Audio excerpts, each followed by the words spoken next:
Hello again, YouTube.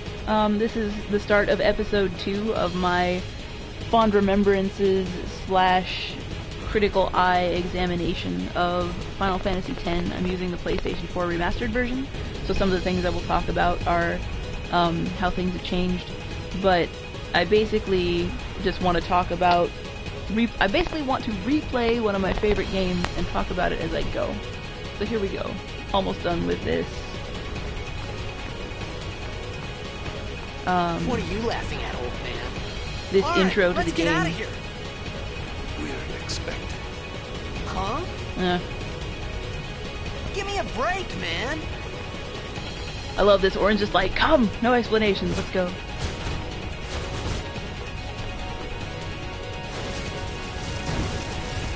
That's a lot of those things. Now this was really interesting. This was, when I first played this battle is the first one where you're flanked. The things behind you do more damage than the things in front of you. So, it's in your best interest to kill one side first. But this one also has... Actually, I should probably be just attacking that. Yep. Attack. Oh, I'm back up to full health. Oh, I can't attack the thing yet. Alright, well, we'll just attack this instead. There are not a lot of battles like this one, not just because the enemies constantly regenerate. What you'll see here in a minute, once I kill enough of these things, is that the machine on the right-hand side that's kind of hanging off the bridge, there we go. This could be bad. Since these enemies are just regenerating, it's like a special battle where I have to Trust me, attack the thing on the side instead. And I don't actually... I feel like there aren't really any other special battles like this. There are battles where you can use tricks to get through them faster. Like there is an underwater battle that is a pain in the butt, except that the boss is a zombie, so you can just throw a phoenix down at it and win.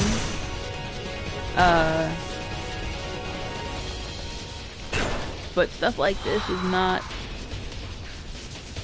really common throughout the game.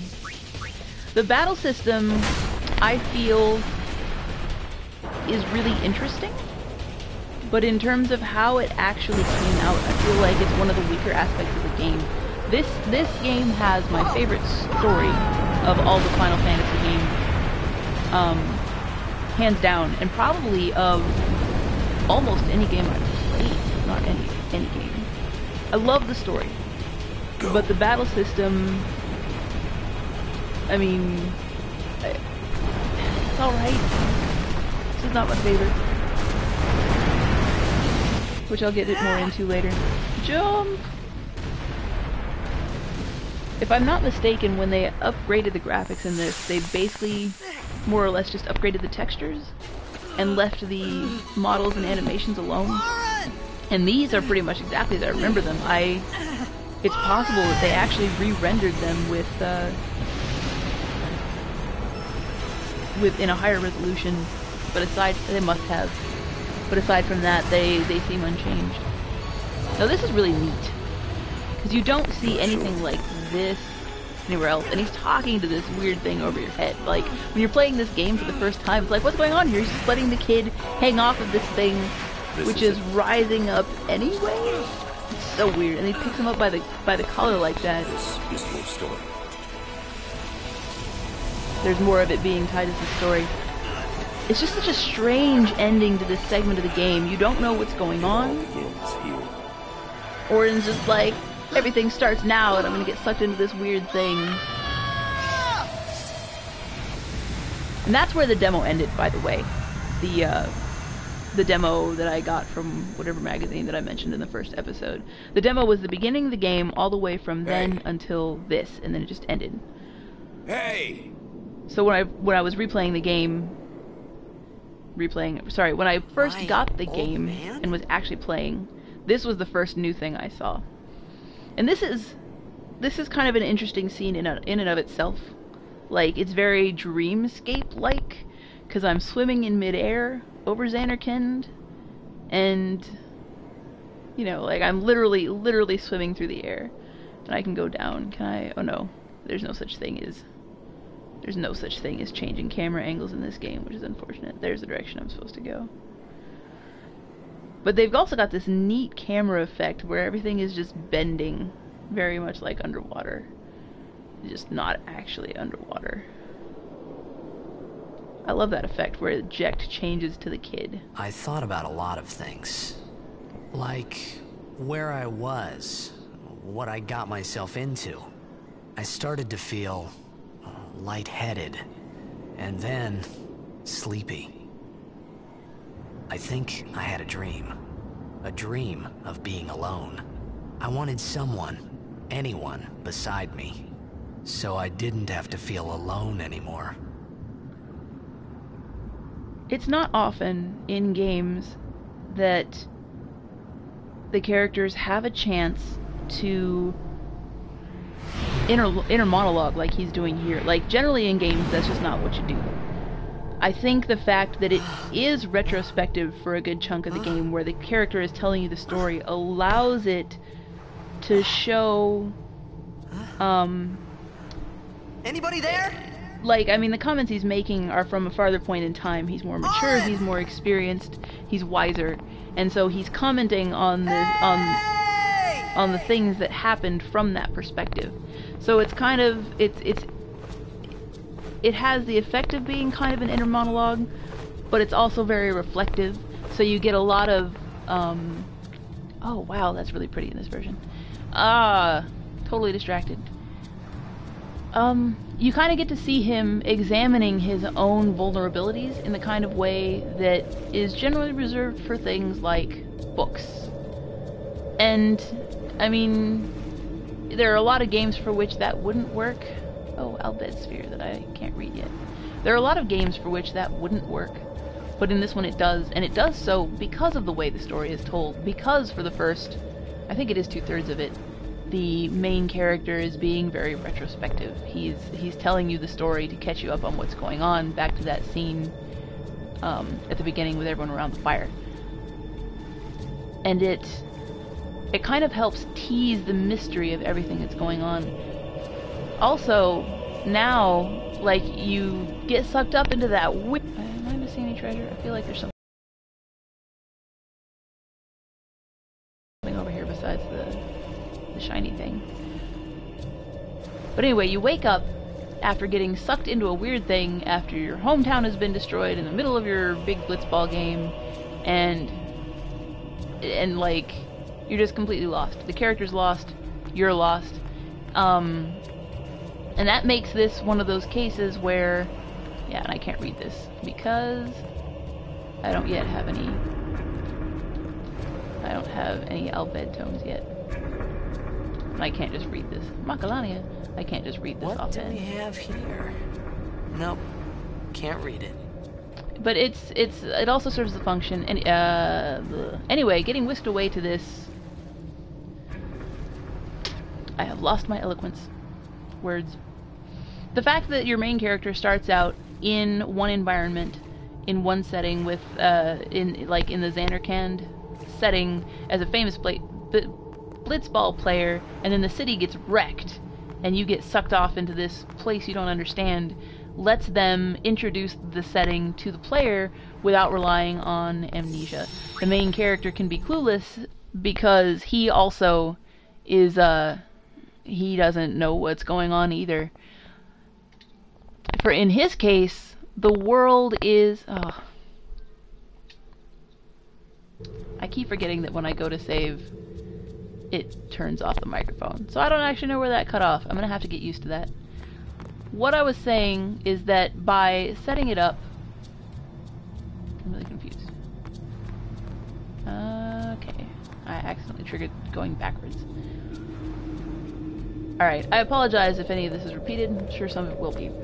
By setting it up where you start out in Zanarkand, and the player character, Titus, gets whisked away to a different world, you avoid amnesia but still give the character reason to be clueless about what's going on in the world.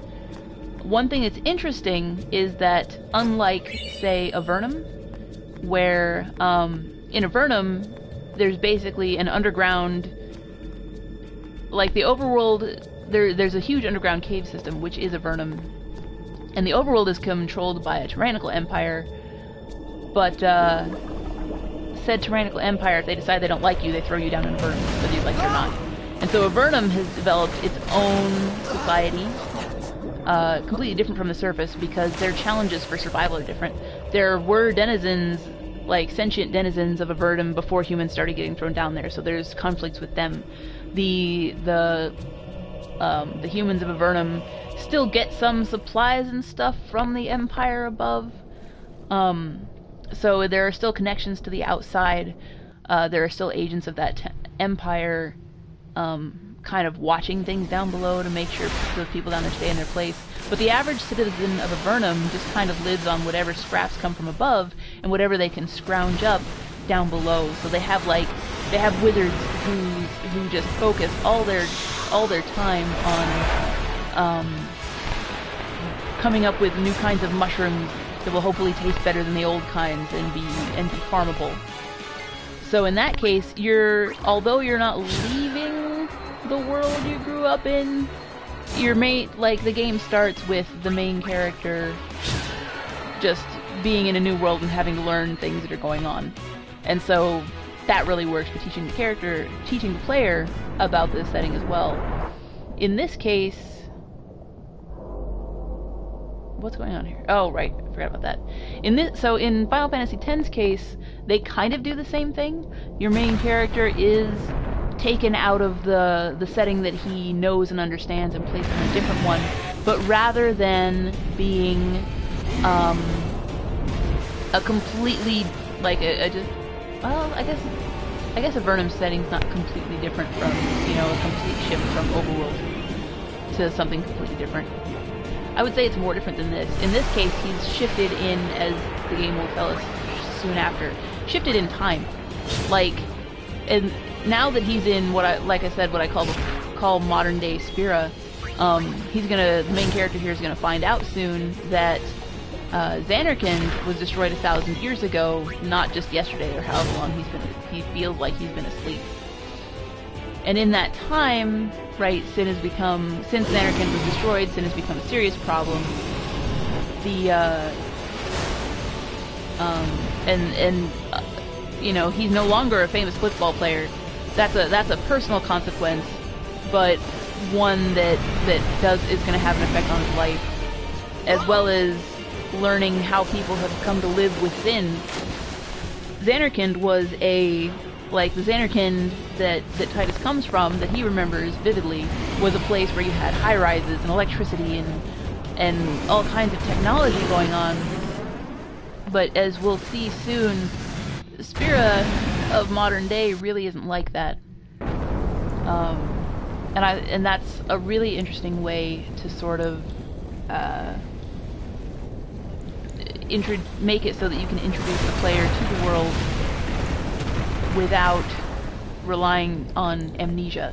And one thing that I think is another thing I think is kind of interesting is that they kind of lampshade that. Usually everyone thinks he does have amnesia or some such thing, because whenever Sin attacks, people do have problems with forgetting things. Oh, hi, Rob. Oh, there's 2 Robs in the channel. Oh, that's weird. Sorry, YouTube. I'm streaming this on Twitch and then I'll put it on YouTube later. But yeah, the game kind of lampshades that whole amnesia idea just by the fact that he's the exception to the amnesia rule. Like, he remembers everything, he remembers very vividly, but everyone assumes that's the wrong button. No. Everyone assumes that's not the way to go. That's why it's not working. Everyone assumes that he has amnesia or something, and that just kind of adds to the character's confusion and kind of aligns with the fact that the player doesn't know anything's going on. Now, while I was talking about all that, I kind of skipped past the fact that we had our first underwater battle. Underwater battles were kind of an interesting thing that Final Fantasy X did that I haven't really seen anywhere else. There are only 3 characters that you get out of a total of, I think, 7? Maybe it's like half. Oh, don't worry about it. You can chat if you want. That was a segue to someone talking in chat. You can chat if you want. I just don't know how much I'll respond. But anyway, there are only 3 characters that you get over the course of the game that are capable of fighting underwater, and so, like, in general, JRPGs are grindy, and the Final Fantasy games are definitely grindy type. I want to save, but I don't want to save because that would mean I can't talk. JRPGs in general are kind of grindy, and the Final Fantasy games are no exception to that. The one thing I really don't like about this battle system in this game is that you have your whole party with you the whole time, but they don't level up unless they actually participate in the battle, but participating in the battle is just being in the battle at all. So you switch your characters out during the battle. Like, I mean, the way it works, the optimal way to level everyone is to make sure and switch every character in your party into the active battle party during every battle. So, like, your first 4 turns are just, like, switch the 4 characters that you don't have in the party into the party, and, like, let everyone take damage, so that, and then just whatever 3 characters you have once everyone's been out once, you attack with, and it's just kind of, it feels to me like more trouble than is necessary. It annoyed me then, still kind of annoys me now. It's a thing you can deal with. Some people would probably say that's better than having to like level one party for a while and then swap out and level another party for a while, but I think I'd rather do it that way. But the reason I mention that in relation to the underwater battles is that since the underwater battles come along at certain parts in the game, you can't just like have your one, like pick one party to be the party that you level most of the time and then just like grind the other people up when you feel like it. You almost have to keep at least those 3 characters up to level at all times, because if you get thrown into a water battle, those are the only 3 characters you can use. The other characters are simply not usable. And from a design standpoint, I don't really approve of that design choice. So, this is the first, not the first moment that the character's been alone, but this is the first moment the character gets a chance to rest, sort of, since becoming alone after having his life wrecked and getting sucked up into sin. And it's the place that he's in is this sort of half underwater ruin of a place that was clearly really neat at one point. What do you want? It was I a don't know bad what's in this call. flashback. Ah. Your team lost because of you. You came to say This that? is showing the fact that Orin has been around in his life for a while. It's been 10 years. I thought you'd be crying. Who, me? This is kind of an important... You cried. There's the creepy kid again. Note the sparkles around him. That's important too. Like, this flashback, doesn't really seem like much, but it's kind of helping set Titus up as a kid here at the beginning. He was a crybaby. Now he's kind of a tool sometimes, not all the time, sure, and kind of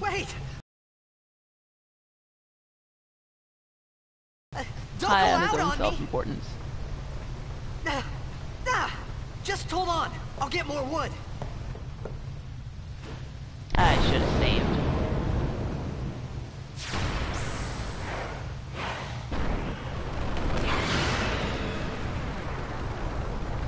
I don't actually remember this boss's shtick offhand. I guess there's not much they can do with him at this point because I don't have Give me a break! war against me. Oh dear, I am low on health. Let me fix that.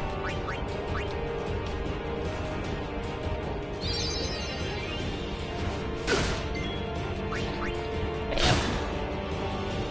There's not much of a boss, huh? One thing about this game that struck me as really neat when it first came out was the turn order indicator on the right hand side. And I've seen more games do that. There's still not a whole lot of games that do that. But it's neat because the different actions that you can take have sort of a different recovery time, and it's not explicitly stated anywhere. But, bam! Demolitions. It's not explicitly stated anywhere how long they take, but you can see if it affects the turn order, using that chart there.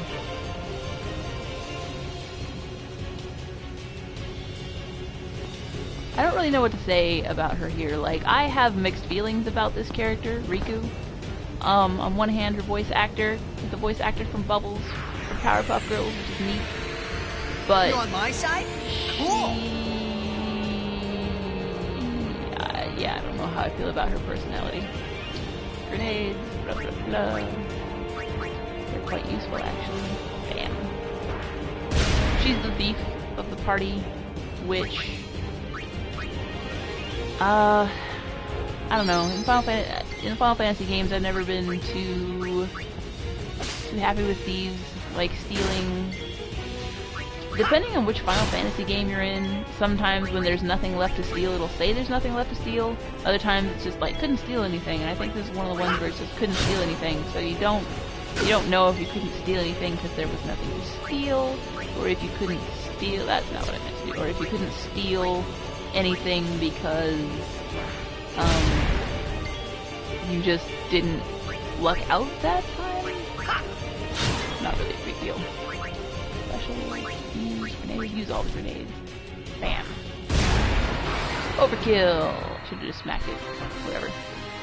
Her personality is not something I'm super fond of.